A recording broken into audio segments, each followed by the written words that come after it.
එතකොට අපි දැන් අවුරුද්දකටත් වැඩිය කාලයක් තිස්සේම ධර්ම දේශනා කරගෙන යනවා.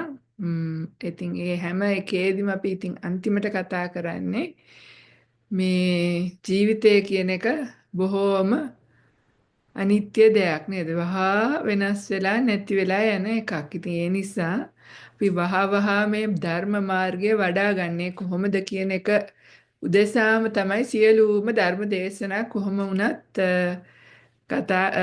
අපි සාකච්ඡා කරුණේ. ඉතින් බුදුරජාණන් වහන්සේගේ බුද්ධ දේශනාවේම කියවෙන්නේ ජීවිතය කියන්නේ හරියට තනාංග තියෙන පිනි බිඳුවක් වගේ. කොයි වෙලේ බිමට පතිත වෙනවද දන්නේ නැහැ.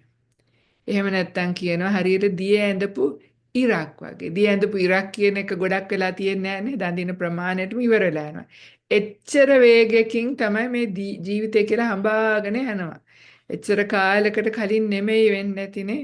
අපි ඉස්කෝලේ ගිය කාලේ ළමයි හම් වෙච්ච කාලේ නේ දෙක එක වේගෙන් ගලාගෙන යනවා. ඊට පස්සේ හැරිලා බලනකොට අපි මොනවද කරේ කියලා හොයලා බලනකොටත් හිතනවා ඒ සියලු දේවලුත් දැන් හරි හීනයක් වගේ නේද? දැකපු හීනයක් වගේ දැන් ඔක්කොම ඉවරයි. තියෙන වෙලාවට නම් හරි ලොකුයි නේද? Tamanට ඕන දේ කරන්න ඕනේ, තර්ක විතර්ක කරන්න ඕනේ, හිතමනපකම් ඇති වෙනවා, ඔය ඔක්කොම ඇති වෙනවා. නමුත් දැන් ඒවා ටික ඔක්කොම ඉවරයි. ඉතින් මේ ජීවිතය කියන එක මේ වේගෙන් ගලාගෙන යනකොට කොයි වෙලේ ඉවර වෙනවද දන්නේ. අන්න ඒක අනිත් ප්‍රශ්නේ. දැන් අපි හිතනවා වයසටම ගිහිල්ලා නිසා දැන් වයසට ගිහිල්ලා තව ටික දවසකින් ඇති කියලා. එනවාට තරුණ අයත් ජීවිතේ නැති වෙනව නේද? කොයි දවසේ ජීවිතේ නැති වෙනවද කියලා අපි කවුරුත් දන්නේ මරණය සිද්ධ වෙන බව අපි දන්නවා. නමුත් කවදාද ඒක වෙන්නේ කියන එක අපි කිසි දෙනෙක් දන්නේ නැහැ. ඉතින් මේක ගැන ලොකු ප්‍රමාණයක් වෙලා ධර්මය දේශනාව කරන්න අවශ්‍ය වෙන්නේ නැහැ. මොකද අපි සියලු දෙනාටම මතක් කර ගැනීමක් විතරයි අවශ්‍ය. නමුත් දැන් ඒක එහෙම කල්පනා වුණාට පස්සේ ඊට පස්සේ පොඩ්ඩක් බයකුත් ඇති වෙනවනේ. දැන් ජීවිතේ අනියතනම් දැන් මේ ධර්ම දේශනාව අහගෙන ඉන්න වෙලාවෙත් ජීවිතේ අවසන් වෙන්න පුළුවන්. එහෙම නැත්නම් අද දවල් හවස් වෙනකොට රෑ වෙනකොට නැත්නම් හෙට වෙනකොට උනත් ජීවිතේ නැති වෙන්න පුළුවන්. දැන් ඒ විදිහට කල්පනා කරනකොට හිතනවා දැන් ඉතින් මොනවා වෙයිද දන්නේ නැහැ. නේද? ජීවිතේ නැති වුණාට පස්සේ දැන් මම ලෑස්තිද කොහොමද මේකට ලෑස්ති වෙන්නේ? ඔන්න ওই ප්‍රශ්නේ ඊළඟට එනවා නේද? මොකද්ද කරන්න ඕනේ කියලා. ඉතින් අපි බුදුගුණ භාවනාවේ ආනිසංස එහෙම පළවෙනි ධර්ම දේශනාවේදීම කතා කරා. ඊට අමතරව අපේ ජීවිතයේ තියෙන ලොකුම ප්‍රශ්නයක් තමයි මේ අසමගිය කියන එක නේද? මේ සමගිය නැතිකම හැමතැනම එනවා. ඒ කියන්නේ තමන්ගේ පවුලේ අයත් එක්කද නැත්නම් සමිතියකද නැත්නම් වැඩ කරන තැනකද නැත්නම් තමන්ගේ අහල පහල කට්ටිය එක්කද කොහොම වුණත් මිනිස්සු කීප දෙනෙක් එකට ඉන්නවා නම් එකට වැඩ කරනවා නම් ඒ අය අතර මේ අසමගිය කියන එක ඇති වෙන්න පුළුවන්. ඉතින් මේ අසමගිය ඇති වුනහම ඊට පස්සේ වෙන කතා බහ ඒවා එහෙමත් එක්ක ලොකු හිතේ වේදනා ඇති වෙනවා. අපේ අතිනුත් අනිත් පැත්තට පෙරලා කතා බහ යෙදෙනකොටත් සමහර වෙලට අකුසල් සිද්ධ වෙන ආකාරයට දේවල් සිද්ධ වෙනවා. කයෙන් උත් කරගන්න දේවල් කරනවා, වචනේනුත් කරගන්නවා, වැඩිපුරම මනසිනුත් කරගන්නවා. ඒවා ගැන හිතා නේද? දැන් මෙයා මෙහෙම කිව්වා, මෙයා මෙහෙම කරා, එහෙම නැත්නම් මෙහෙම කරේ නෑ, කිව්වේ නෑ කියලා කොයි ආකාරයකට හරි හිතා අපි සිත අමනාපකම් ඇති කරගන්නවා. සිතේ එතකොට අසමගිය, තරහ, වෛරය, ක්‍රෝධය ඒවත් ඇති වෙන තැනටම යන්න පුළුවන්. ඉතින් මේ අපේ දුක වහවහාම ගෙනත් දෙන තැනක් තමයි මේ මෙතන. අනිත් දේවල් වලට යන්න කලින් මේ අපේ ඉස්සෙල්ලාම තියෙන වැඩිපුරම අපේ ජීවිතේට ලොකුම ප්‍රශ්නයක් වෙලා තියෙන එක හදාගන්න වෙනවා. ඒක හදාගත්තේ නැතුව අනිත් දේවල් කරන්න ඉතින් අමාරුයි. ඒ කියන්නේ දැන් හිතේ තරහක්, අමනාපයක්, කනස්සල්ලක් ඒ වගේ දේවල් තියෙනකොට ඉතින් සිත එකඟ වෙන්නේ නැහැ නේද? භාවනාවක් කරන්නත් බෑ. එතකොට සිතට සතුටකුත් නැහැ. ඒ සිතේ වීරියක් නැහැ. ඉතින් එතකොට කිසිම දෙයක් කරගන්න බෑ. ඉතින් ඒ විදිහට මනසකින් අපේ අවසන් මොහොත සිද්ධ වුණොත් එතන ඊටාම භයානක ඉරණමක්. මොකද අපේ අවසාන මොහොතේ සිත කෙලසිලා සිද්ධ වුණොත් ඉතින් යන්න තියෙන තැන් බුද්ධ දේශනාවට අනුව නම් හරීම භයානකයි. කොහොම පල්ලෙහාට තමයි යන්න තියෙන්නේ. පෙරේත ලෝකවලද නැත්නම් තිරිසන් ලෝකවලද නැත්නම් අපායටද මහා නිරයටද ඔය තැන් වලට තමයි යන්න සිද්ධ වෙන්නේ. දැන් හිතලා බැලුවොත් පොඩි දෙයක් සමහර වෙලා තියෙන්නේ. සමහර විට ඒක අර මිස්අන්ඩර්ස්ටෑන්ඩින් එකක්. ඒ කියලා කියන්නේ ඇත්තටම වෙච්ච දෙයක්ුත් නෙමෙයි. අපි පොඩි දෙයක් දැකලා ලොකු කතාවක් හදාගෙන වෙන්නත් පුළුවන්. එහෙම නැත්නම් කවුරු හරි කියපු බොරු කේලමක් අහලා වෙන්නත් පුළුවන්.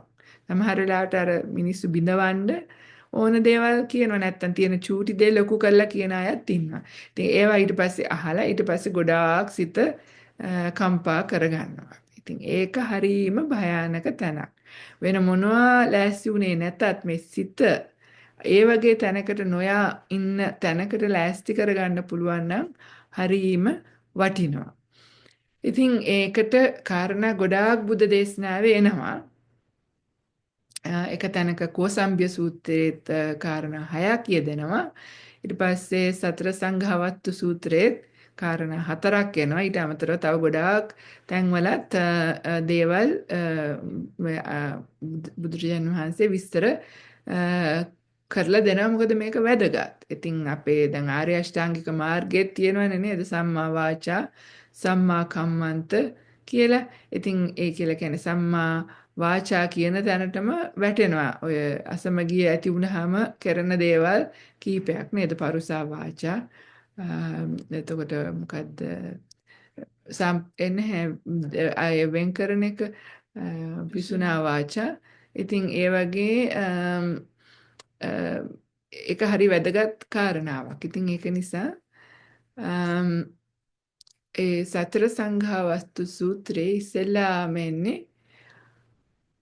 අපි සමගිය ඇති කරගෙන සියලු දෙනාත් එක්කම බොහොම මනාප සිතින් හොඳින් ජීවත් වෙන්න ඕනේ නම් මොකද එතකොට නේද අපේ ජීවිතය බොහොම සුවයක් සැපයක් තියෙන්නේ නේද හැමෝත් එක්කම හොඳින් ඉන්න පුළුවන් නම් අපිට අපේ සිතට හරිය නිදහසක් ලැබෙනවා නේද නැත්තම් අසමගිය හැම තිබ්බම කොහෙන් හරි අර සිතට සහනයක් නැහැ. ඉතින් ඒ අසහනකාරී භාවය හරි පීඩාවක්. ඒකෙන් දැවෙමින් තැවෙමින්ම තමයි ඉන්නේ. ඉතින් ඒක නිසා ඒක නැති කරගන්න නම් මේ කාරණා ටිකක් එනවා. ඉස්සෙල්ලාම තියෙන්නේ ත්‍යාගශීලී බව. දැන් මෙතන ත්‍යාගශීලී බව කියලා කියන්නේ පන්සලට ගිහිල්ලා දන් දෙන ටික විතරක් නෙමෙයි. ඒක කෙරෙන්නත් ඕනේ. ඒ වගේම තමන් අවටින්න අයට ඒ සියලු දෙනාටම ඕනම වෙලාවක තමන් බොහෝම අර මේ අත දිගෑරලා ගැනුම් මිනුම් නැතුව තමන්ගේ කාලය වේලාව ශ්‍රමය මුදල් තියෙන දේවල් ඕනම දෙයකින් උදව් උපකාර කරන්න තරම් අපේ හදවත විවෘතද කියන එක. එතකොට අපි කරන්නේ දේවල් බලාපොරොත්තුෙන් නෙමෙයි. මම මෙහෙම කරා දැන් බලන්න මේ අය මට කරන්නේ කියන විදිහට දුන්නොත් ඉතින් ඒ දීමේ ඇති ලොකු ප්‍රතිඵලයක් නැහැ. එහෙම නෙමෙයි. තමන් යම් තැනක අවශ්‍යතාවයක් තියනවාද කියලා දැනුණොත් බොහොම සතුටු සිතින් ඒක දෙනවා. දුන්නට පස්සේ ඒ ආයි බලාපොරොත්තු නැහැ. නමුත් දුන්න දේ මතක් කරලා සිටේ සතුට ඇති කරගන්න පුළුවන්. නමුත් දීලා බලාපොරොත්තු නැහැ. නමුත් තමන් ඒ වගේ තමන්ගේ කාලය දෙන්න කැමති නම්, ශ්‍රමය දෙන්න කැමති නම් නේද? ධනය දෙන්න කැමති නම්, ඒ වගේ ඕනම කෙනෙක්ට උදව් උපකාර කරනකොට ඉතින් එතන සමගිය කියන එක ඇති වෙන්න පටන් ගන්නවා. ඇත්තටම හරි විදිහට කරා නම්. සමහර අය දෙනකොට දෙන්නේ නේද? මොනවාද මේ conditions දාලා දීලා හරියන්නේ නැහැ. එහෙම නැත්නම් මේක මෙහෙම කරන්න ඕනේ නේද? එහෙම බෑ. එහෙම නැතුව දෙන විදිහට දුන්නොත් ඇත්තටම සමගිය ඇති වෙන්න පටන් ගන්නවා. එතකොට එතන අර සිනහාව කියන එකක් තියෙනවා නේද? අපි දැන් සමහර වෙලාවට මූණ දික් වෙලා ඉන්නේ ඇයි? ප්‍රශ්නකුත් නැහැ සමහර වෙලාවට නේද? ඉතින් එහෙම නැතුව නිතරම ඕනම කෙනෙක් දැක්කම සිනහ වෙලා නේද? අපේ කියන්නේ බුදුරජාණන් වහන්සේ කෝසම්බිය සූත්‍රය කියන්නේ තමන් තනියම ඉන්න වෙලාවටත් ඒ අනිත් අයත් සමග සමාජයේ ඉන්න වෙලාවටත් දෙකේම බොහොම මෛත්‍රී සහගත සිතකින් ක්‍රියා කරන්න කියලා කියන. ඒ කියන්නේ තමන්ගේ කයේ ස්වરૂපය කියන්නේ කයෙන් හැසිරෙන ආකාරයත් බොහොම මෛත්‍රී සහගත විදියට බොහොම හෘදයාංගම නේද එන හදවතින්ම එන විදිහට බොහොම ආදරයෙන් කරුණාවෙන් දයාවෙන් හැසිරෙන්න කියලා කියනවා. වචනේනුත් එහෙමයි. කතා කරන්න කියලා කියන්නේ හදවතට යන වචන. බොහොම කරුණාවෙන් දයාවෙන් ඒ වගේ තැනකින් එන්න ඕනේ. මනසින් හිතන්න කියලා කියන්නේත් ඒ විදිහට. තමන් අවට ඉන්න තමන්ගේ පවුලේ අය, වැඩ කරන තැන අය, සමිතියකින් අය ඕනම තමන් සමග සම්බන්ධකමක් තියෙන ඕනම කෙනෙක් එක්ක අන්න ඒ විදිහට හැසිරෙන්න කියන එක තමයි තියෙන්නේ. ඉතින් ඒක එනවා දාන කොටස පැත්තෙනුත් ඒක ගැන කතා කරන්න පුළුවන්. සීලය පැත්තෙනුත් ඒක කතා කරන්න පුළුවන්. මොකද සීලය කියලා කිව්වහම එතන තමන්ගේ කයෙන් වචනෙන් මනසෙන් හැසිරෙන ආකාරය නේද? තමන්ට හානියක් නොවන විදිහටත් අනිත් අයට හානියක් නොවන විදිහටත් තමයි හැසිරෙන්නේ. කියන්නේ හානියක් නොවෙනවා විතරක් නෙමෙයි ඊට අමතරව බොහොම මෛත්‍රියෙන්, කරුණාවෙන්, දයාවෙන් වැඩ කරන්න කියලා කියනවා. හැබැයි ඉතින් මේක පොඩි ප්‍රශ්නයක් නේද? තමන් කැමති අයත් එක්ක පුළුවන්. තමන් අකමැති අයත් එක්ක කරන්න ගියාම තමයි දැන් ප්‍රශ්නේ වෙලා තියෙන්නේ. ඉතින් දැන් ඇයි මේ සමහර කට්ටියකට කැමති තව සමහර කට්ටියක් එක්ක අකමැති වෙලා ඉන්නේ තරහ වෙලා ඉන්නේ. සමහරට පොඩි දෙයකට. ඉතින් හරි වැදගත් අපි මේ දේවල් සමතයකටපත් කරගන්න එක. ඇත්තටම මේ චූටි දේ වැදගත්. තමන්ගේ මේ තියෙන ලොකු මාන්නය නිසා තමයි ඒක අත්හැර ගන්න බැරුව ඉන්නේ. විශාල මම කරන්න ඕනේ අනිත් එක්කනා කරා එයා කරපු දේ වැරදි. හරි එහෙම මොකක් හරි එකක් දාගෙන ඉතින් අතහරින්න නැතුව හිතේ තියාගෙන හිටියොත් ඉතින් ඊට පස්සේ මන අර බොහොම කරුණාවෙන් දයාවෙන් කතා කරන්නත් බෑ. ඒ අය දිහා එහෙම බලන්නත් බෑ. බලන්නේ අර මොනවද නපුරු ඇස් වලින් නේද? ඉතින් එහෙම බලනකොට හරි අපහසුයි නේද? කවුරු හරි මේ විදිහට අපි දිහා බලනකොටත් හරි අපහසුතාවයකටපත් වෙනවානේ. ඉතින් ඒක නිසා ඉතින් අර ඒක අපි කාලයක් තිස්සේ පුරුදු වෙන්න වෙනවා. හැබැයි අපිට තියෙන ලොකුම ප්‍රශ්නයක් තමයි මේ අපේ තවත් දේවල් ටිකක් තියෙනවා හදාගන්න. ඒ තමයි අපේ මේ සිතේ සතුට කියන එක අඩුයි ගොඩක් දෙනෙක්ට. ගොඩාක් දෙනෙක්ගේ ජීවිතේ දිනෙදා ජීවිතේ බොහොම අර කුසල පාර්ශිකව ඇතිවන සිතේ සතුට කියන එක හරි අඩුයි. ඉතින් ඒ සිතේ සතුට කියන එක ඇති කරගන්න ඕනේ. ඉතින් ඒකට තමයි මේ දන් දීම කියන එක තියෙන්නේ. ඇත්තටම අපි බොහොම දයාවෙන්, කරුණාවෙන්, ආදරයෙන් කාට හරි උපකාරයක් උදව්වක් කරනවා නම් දෙයක් දෙනවා නම් ඒ තැන ඔන්න සතුටක් ඇති වෙන්න පටන් ගන්නවා.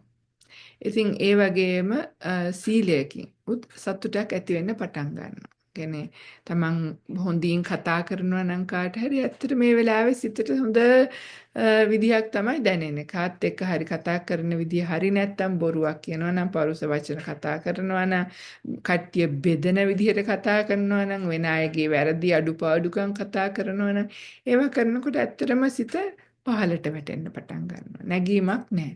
එහෙම නැතුව වෙන කෙනෙක්ගේ ಗುಣ කියනවා නම්, ඒ අය කරපු හොඳ දෙයක් මතක් කරනවා නම්, ඒ වගේ දේවල් කරනකොට ඔන්න හිත වැඩෙන්න පටන් ගන්නවා. ඉතින් පොඩි දේවල් අපි වුණාට පුරුදු වෙලා තියෙන අර නරක පැත්ත. නරකක් හොයන්න, වැරද්දක් ගැන කතා කරන්න, ප්‍රශ්නයක් කියන්න, ඒ වගේ දේවල් තමයි අපි කතා කරන්න පුරුදු වෙලා තියෙන්නේ. දෙන්නෙක් තුන් දෙනෙක් එකතු වුණාම තුන්වෙන්නෙක් හරි හතරවැන්නෙක් හරි ගැන ඒ විදිහට කතා කරන්න පුරුදු වෙනවා. ඉතින් ඕකෙන් වෙන්නේ අපේ මනස වැටෙනවා. මනස හරි වෙහෙසකටපත් වෙනවා. ඒ වගේම ඒ වෙලාවේ දැන් ජීවිතය අනියතයි කියලා කියන්නේ මරණය සිද්ධ වුණොත් එහෙම heart attack එකක් හැදුනොත් ඇක්සිඩන්ට් එකක් වුණොත් හැප්පිලා කොහේ හරි වැටලා ඔළුව පැලුනොත් නේද? එහෙම වෙන්න පුළුවන් නේ. අන්තික තරහා ගිහිල්ලා සිත කෙලසිලා ඉන්න වෙලාවට තමයි ඒවා වෙන්න chances උත් වැඩි. ඒ සිහියත් නැහැනේ. යන්නේ කොහෙද මොනවද කරන්න කියලා මතකත් නැහැ තරහෙන්. ඉතින් හරිය භයානක ඉරණමක් තියනවා කියලා මතක් කරගන්න. මොකද දැන් මෙතන දැන් ඉන්න කල් තමයි ඔක්කොම ඔය ලොකු කතා නේද? බණිනේවයි මේ මොනවාද වැරදි හොයනේවයි ඒ ඔක්කොම දැන් ඉන්න කල් තමයි. මෙතනින් ගියාට පස්සේ පිට වුණාට පස්සේ අපිත් එක්ක කවුද යන්න එන්නේ? කවුරුත් නෑ අපේ කර්ම ශක්තිය විතරයි නේද? දැන් මෙතන දැන් අපේ අතින් අකුසල් නම් සිද්ධ වෙන්නේ අපි කතා කරන වචන වලින් බිඳවනවා කියලා කියන්නේම වැරදි. හිතනකොට හිතන ආකාරය නම් එතන මානසික මනසෙන් කර්ම, මනෝ කර්ම සිද්ධ වෙනවා. ඉතින් ඒ වගේ ඒක ගැන නිතර කල්පනා කරන්න මේ මෙතන තියෙන භයානකකම ලොකුවට කතා කරන්න ඕනේ. ඒතකොට කවුරු හරි කෝල් එකක් දීලා දැන් අනිත් අයට ඕන නිසා කතා කරනවා නම් කෝල් එක නොගෙන හිටියත් ප්‍රශ්නයක් නැහැ. එහෙම නැත්නම් ඒ කතාව වෙනස් කරන්න. හරි මේක දැන් කතා කළ වැඩක් නෑ කියලා ඒක නවත්තන තැනට එන්න ඕනේ. මොකද නැත්නම් ඒ අය නිසා ඒගොල්ලන්ට කතා කරන්න ඕන නිසා හරිත් අපි ඒවට නිකාම ඇඳිලා යනවා. නේද? අනිත් අය නිසාත් ඇදිලා යනවා මේ වගේ දේවල් වලට. තමන් හොඳට පීස්ෆුලි ප්‍රශ්නයක් නැතුව තමන්ගේ පාඩුවේ ඉන්නවා වෙන්න පුළුවන්. ඉතින් ටෙලිෆෝන් කෝල් එකක් ඇවිල්ලා ඔය ඔක්කොම වෙනස් වෙලා යන්න පුළුවන්. ඉතින් ඒ වෙලාවේ සිහියෙන් ඉඳලා ඒ වෙලාවට තමයි සිහි කරගන්න ඕනේ. ෆෝන් එක වදිනකොට මගේ මරණය කොයි වෙලේ වෙයිද දන්නේ නැහැ. දැන් මේ ෆෝන් කෝල් එක මැදදීත් මගේ මරණය සිද්ධ වෙන්න පුළුවන්. ඉතින් සිත කෙලිස්ලා මැරුණොත් ප්‍රශ්නේ වෙන්නේ මට. අනිත් අයට නෙමෙයි. ඔන්න ඕක හොඳටම සිහියට ආවොත් අපි පරිස්සම් වෙන්න පටන් ගන්නවා. දැන් එළියේ ඉන්න මිනිස්සු දැක්කලා ඒගොල්ල වැරදි වැඩක් කරා, අර එහෙම කරා, මෙහෙම වුණා කියලා තරහ අරගෙන කෑ ගහලා හරියන්නේ නැහැ. ඉතින් ගොඩක් වෙලාවට හැබැයි අපිට මේ දේවල් වෙන්නේ අපේ කයේ තියෙන වෙහෙස. එකක් තමයි මම කිව්වා වගේ අර සිතේ සතුට මදිකම. අනිත් එක තමයි අපිට තියෙන කයේ වෙහෙස. දැන් හරියට නිින්ද ගිහිල්ලා නැත්තම්. ඉතින් ඊට පස්සේ නැගිට්ටට පස්සේ ඉතින් හරි වෙහෙසයි සිහියත් මදි. ඉතින් එතකොට ඔය කෙලෙස් ඔක්කොම නැගලා යනවා.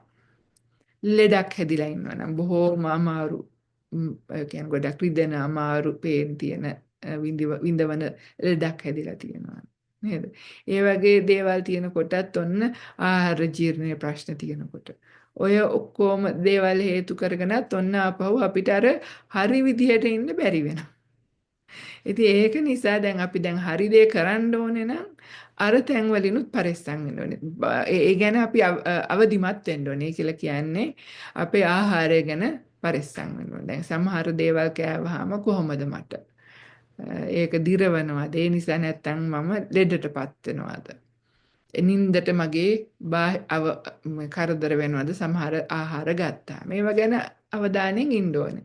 නින්ද හොඳට නින්ද යනවාද? ඒ කියලා කියන්නේ නින්දෙන් නැගිට්ටට පස්සෙත් හරිම හාන්සි නම් ඒ කියලා කියන්නේ හරියට නින්ද ගිහිල්ලා නැහැ. නේද? හරියට නින්ද ගිහිල්ලා නැහැ. එක්ක නින්ද මදි එක්ක වැඩිපුර නිදාගෙන. ඉතින් ඒ වගේ ඒ දේවල් පොඩි දේවල් නෙමෙයි. මොකද ඒ නින්ද කියන එක කියන්නේ වෙහෙස කියන එක තියෙනකොටත් නින්ද මදි ගතිකම ඇඟේ තියෙන දුර්වලතා නිසා අපේ අර කෙලස් කියන්නේ අපිට සංවරය කියන එක ඇති කරගන්න හරි අමාරුයි. ඉතින් කෙලස් ටක් ගාලා එළියට එනවා. පොඩි දෙයයි ඕනේ.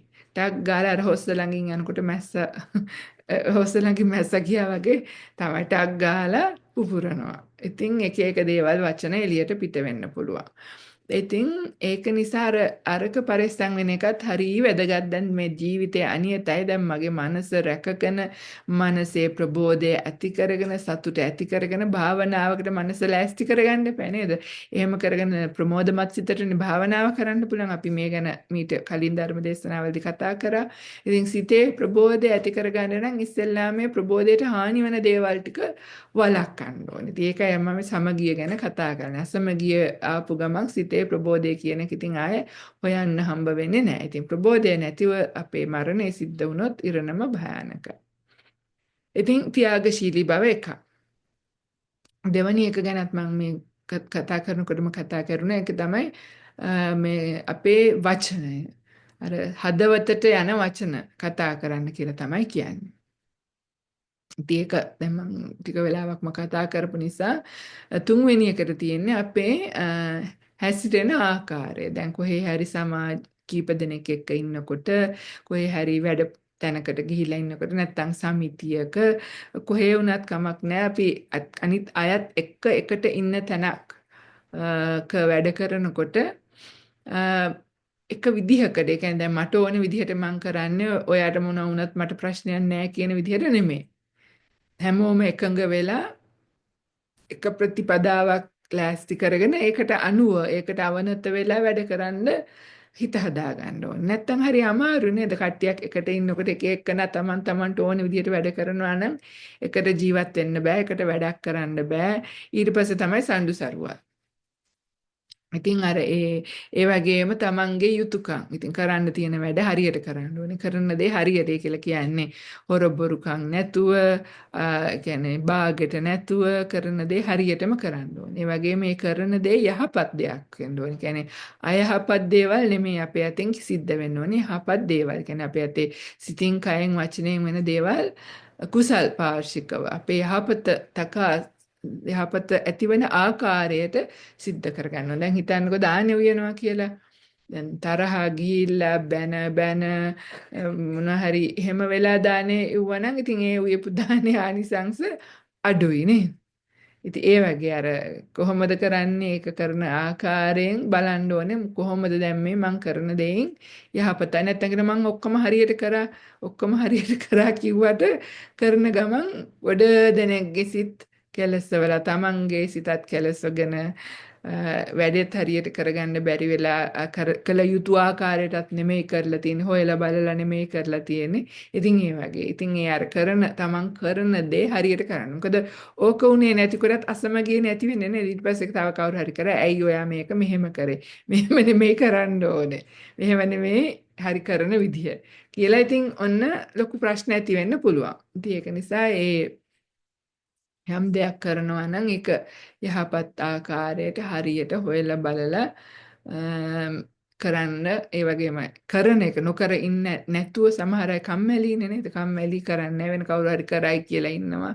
ඒ ඔක්කොගෙම අසමගිය ඇති වෙනවා. ඉතින් එහෙම වෙන්නේ නැති වෙන්නත් වග බලා ගන්න ඕනේ. හතරවෙනි කාරණාව තමයි හැම දිනාටම සමව සලකනවා කියන එක. ඒ කියලා කියන්නේ තමන්ගේ ෆේවරිට්ස්ලා නැහැ. වෙන අයට විශේෂ කරන්නේ, තව අනිත් අයට පහත් කරන්නේ එහෙම නැහැ. හැමෝටම එක විදිහට සලකන්න. නේද? ඒකත් ඉතින් අමාරුයි. ඒ වුණාට ඒක කළ යුතු දෙයක්. ඒක නොකරනකොටම තමයි අසමගිය ඇති වෙන්නේ. කෙනෙක්ට වැඩියෙනුත් අනිත් එක්කනට අඩු වෙනුත් කරනකොට දැන් ළමයි අතරත් ඒක වෙනවා නේද? ළමයි කීප දෙනෙක් ඉන්නකොට සමහරවල්ලාට දෙමව්පියෝ එක ළමයෙක්ට විතරක් වැඩියෙන් කරනවා අනිත් ළමයාට කරන්නේ නැත්තම් ඉතින් එතකොට ළමයි අතරත් ඒ ළමයින්ගේ සිතේ අමාරු ඇති වෙනවා. සම්මව කරනවා කියලා කියන්නේ එකම දේ දෙනව නෙමෙයි නේද? ඒක ළමයෙක්ට ඕනේ වෙන්න පුළුවන් සමහර විට ක්‍රීඩාවක් කරන්න යන්න.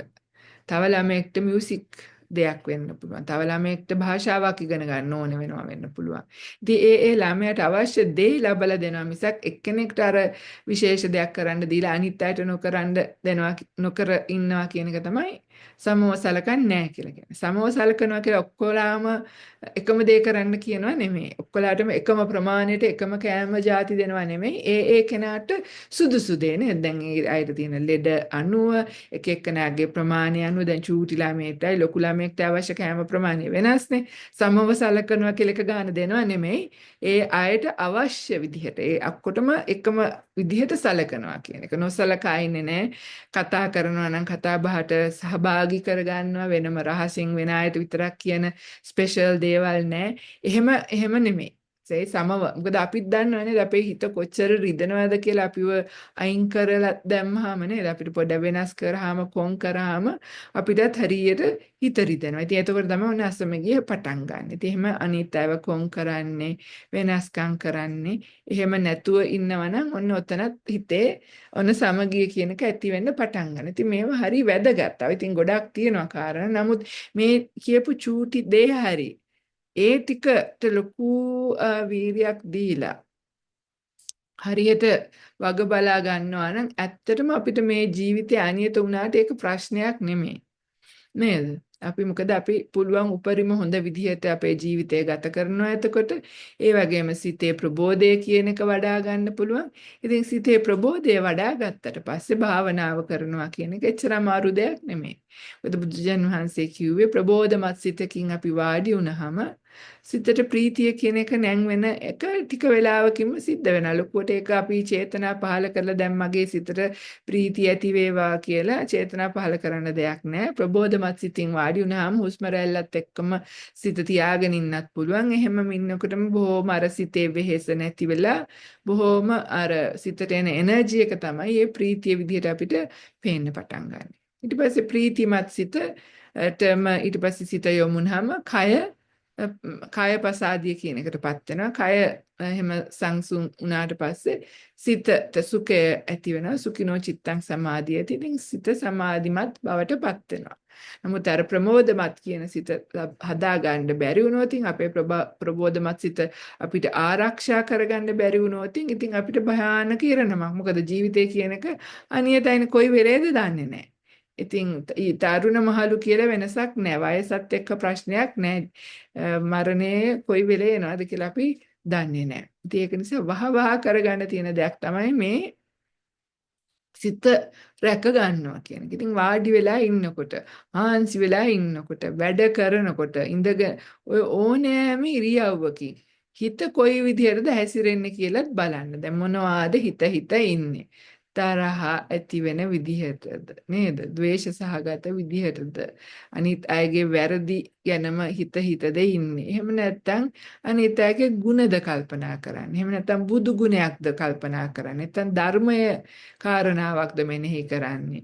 ඉතින් බලන්න ඕනේ දවස පුරාවට. මොකද කොයි වෙලාවෙද දන්නේ නැහනේ.